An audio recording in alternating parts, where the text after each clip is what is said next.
வணக்கம்.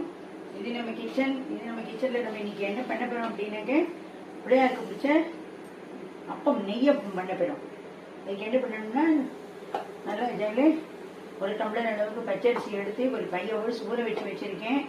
அதுக்கு ஈக்குவலாக வெல்லம், ஏலக்காய், தேங்காய், 2 வாழைப்பழம் இதெல்லாம் தேவை. இது எல்லாத்தையும் ஒன்றா கலந்து நம்ம ஒரு பேஸ்ட் அரைக்கணும். அரைச்சிட்டு பார்ப்போம்.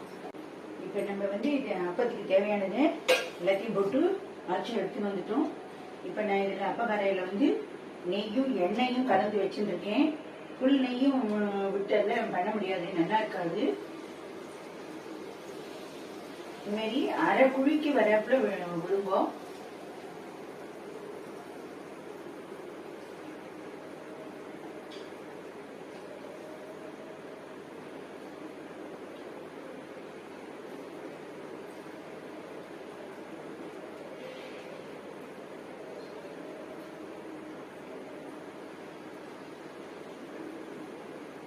இதே எண்ணெயிலையும் விடலாம், முழுக்க எண்ணெயில் விட்டு பண்ணலாம், இதில் விட்டு பண்ணலாம்.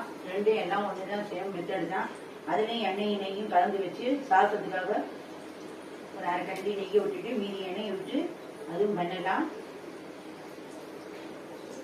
அது முழுக்க ஒரே எண்ணெயாக இருக்கும். இது கொஞ்சம் இதுவாக இருக்கும். ஒரு மீடியம் பிளேட்டில் வச்சுக்கோங்க.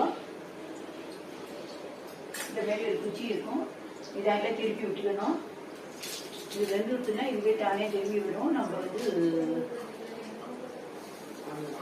இது வெள்ளங்கிறதுனால ரொம்ப கருத்து போயிடும். கொஞ்சம் நம்ம மீடியம் ஃப்ளேமில் வச்சுப்போம். கொஞ்சம் வேகட்டும், ரெடியானு பார்க்கலாம்.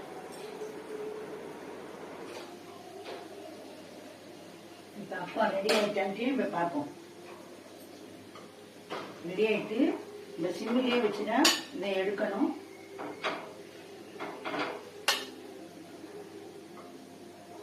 ஏன்னா இது வெல்லம் போட்டு ஸ்வீட் அப்பம் சர்க்கரை போட்டு கூட இந்த வெல்லம் அப்பம் கூட பண்ணலாம், அதுவும் நல்லா இருக்கும். அது மாதிரி சாதாரண நல்லா பண்ணலாம். நீங்கள் பிள்ளையார் சதுர்த்திக்கு பண்ணணும், அப்படி பிள்ளையார் நேவேதியத்துக்கு பண்ணணும்னா வெல்லம் போட்டு பண்ணும்போது, சாதாரணமாக திங்கிறதுக்கு ஆற்றுல பண்ணணும்னாக்க சர்க்கரை போட்டு பண்ணலாம். அது ஒரு டேஸ்ட்டாக இருக்கும். இதுலேயே நிறைய வெரைட்டிஸ் பண்ணலாம். கோதுமை மாவில் அப்பம் பண்ணலாம், மைதா மாவில் பண்ணலாம், ரவையில் அப்பம் பண்ணலாம், நிறைய டிஃப்ரெண்ட் ஆஃப் மெத்தடில் பண்ணலாம். மோஸ்ட்லி எல்லாரும்